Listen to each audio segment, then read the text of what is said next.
I think this is important because we have this elitist way of looking at things, and we don't realize that, the a lot of what was going on was devastating. Like, Dinah being raped and producing a Seneth who married Joseph, who had Ephraim, who spied the land.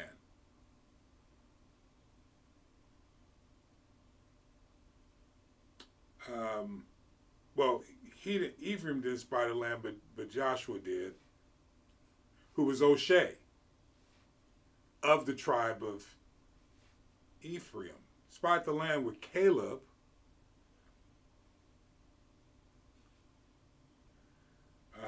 who is the line of Judah, which is the line of Jesus. It makes you wonder who was from the line of Ephraim in Jesus' day. And we'll talk about that sometime in the near future.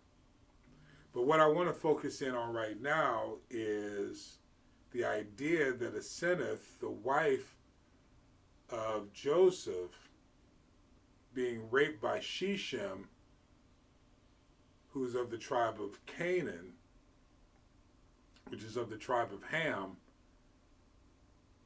and the connection between Egypt and Canaan. Because it was all, Egypt at that time was a powerhouse. Canaan was kind of an extension of it.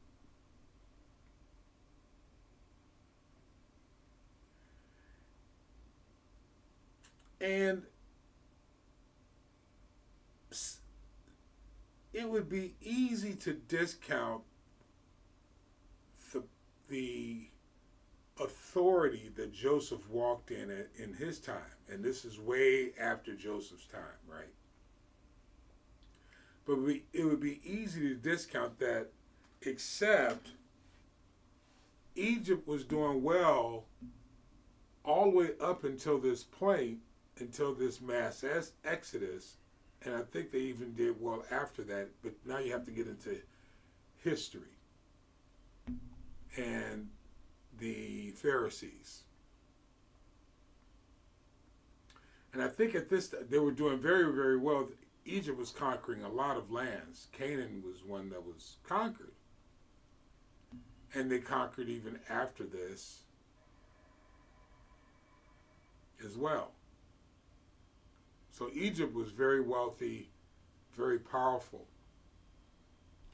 But we discount the influence that Israel had on Egypt, because Joseph, the son of Israel,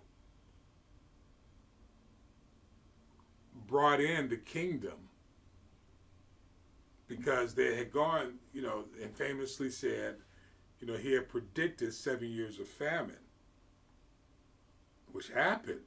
And Joseph, using kingdom principles of sowing and reaping, and other principles, and not to take the thunder out of this, but understand that Israel was schooled in all manners of civilization. Sons of Noah. But not only Israel, also Egypt. Son of Noah. So they brought in technology, what we would call technology today, philosophy, a knowledge and understanding and the wisdom of God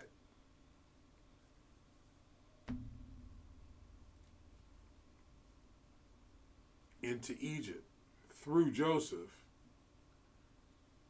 and the brilliance that God had given him for the management of the Egyptian culture. In return, Joseph received Potiphar's daughter, but she was an adopted daughter because of Shechem, Jacob had left her by the wall in Egypt because of the rape of Dinah. Now, I don't think any of these people knew that, but he had left his daughter-in-law, his daughter-in-law, which was his granddaughter, by the wall to be raised up by the Egyptians.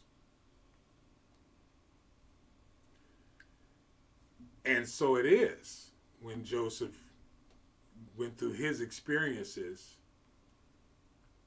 being accused, being put in pits, what have you, interpreting dreams, coming into an understanding of who he is. Turns out he was a pretty good governor of resources based upon the kingdom principles that he had learned from his father and the teachings of God, of course, throughout all of his experiences. Ended up marrying, in reality, I mean, if you think about it, a family member, having the sons. So the reason why I'm pointing all this out to you is because life is not as simple as being preached in these churches today. If Joseph had looked down on Asenath, his wife, and said, I don't want to marry her, will we still have what we have today?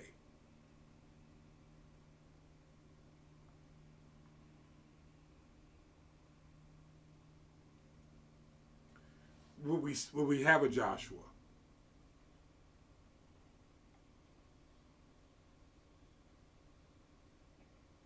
A leader that could take over for Moses?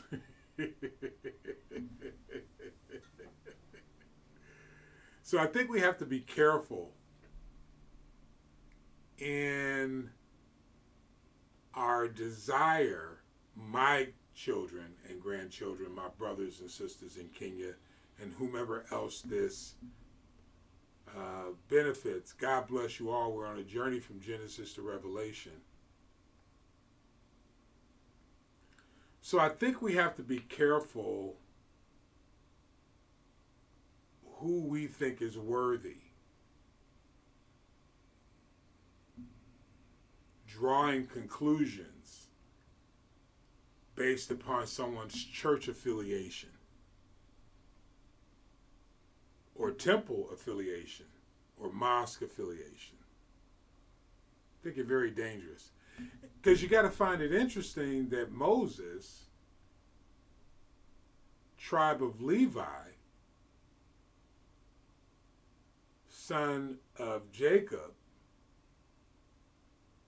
brother to Esau, ended up running to Ethiopia, tribe of Esau, to learn, marrying an Ethiopian woman.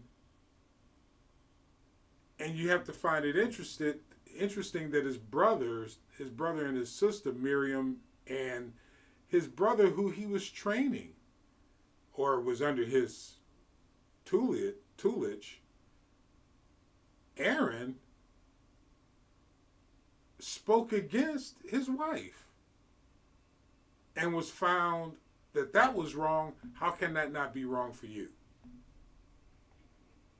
If it was wrong for Aaron and Miriam to speak against his Ethiopian wife, how is that not wrong for you? And what's interesting is her brother stayed with him to go into the land of Canaan. So going into the land of Canaan, you have Esau's relatives, you have Egyptian relatives, you got Israel relatives, and you think you're the only one that follows the kingdom of God. Got to be careful with that. Got to be careful with that. Well, they were converted right in the kingdom of God, not in your religion.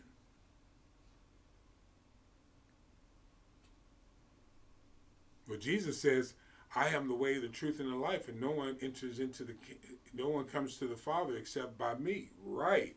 And this is the coming into the Father that you're studying, which is the unification of his people. Your job is to redeem those who were lost, to repair the breach. Who is my brother and my mother, or my mother and my brother, but he who does the will of my Father? The will of the Father is the kingdom of God. Seek ye first the kingdom.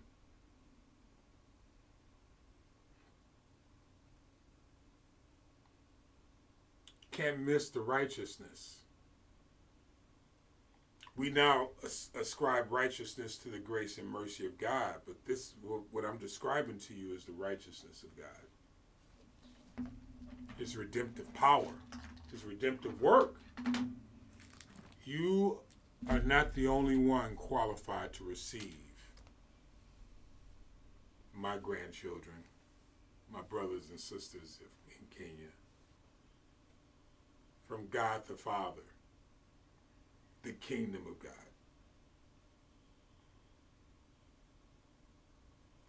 Jacob was in trouble until his son went to Egypt, because his own brothers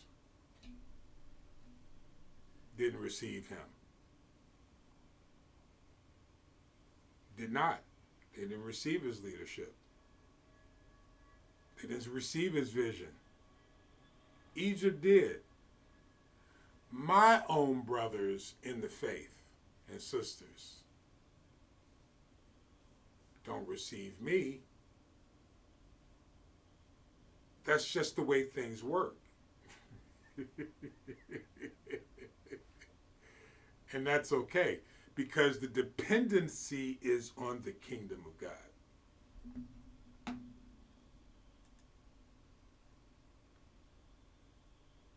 CashApp $Mr. Paul Dozier. CashApp $Mr. Paul Dozier. Dozier. Some say Dozier, some say Dozier, some say Dozier. Whatever. CashApp $Mr. Paul Dozier. God bless you all, and thank you. We're on a journey from Genesis to Revelation. I do not know how long it's going to take, and I thank you for making the journey with us.